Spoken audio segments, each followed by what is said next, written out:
Dhuna në familje është kthyer në një dukuri tepër shqetësuese në qytetin e Beratit, kryesisht ajo e burrave ndaj bashkëshorteve të tyre. Shifrat flasin për një rritje të numrit të grave që denoncojnë çdo ditë dhunën fizike, që burrat prej kohësh ushtrojnë ndaj tyre, ndërkohë që dhuna verbale psikologjike duket sikur është e papërfillshme prej tyre.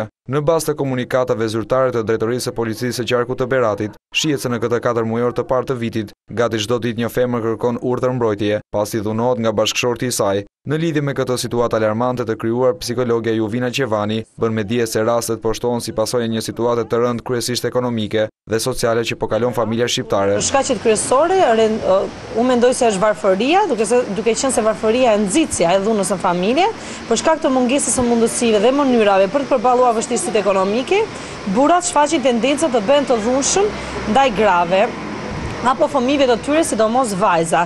Kjo vjen si shkak i mungesës së rrugëzidhjeve shoqërore dhe familjare ndaj vështirësive ekonomike. Raste të tjerë të denoncimit në familje regjistrohen mes prindërve dhe fëmijëve, mes të afërmëve të tjerë, por ajo që është më shqetësuese është dhuna që vjen nga burri tek gruaja.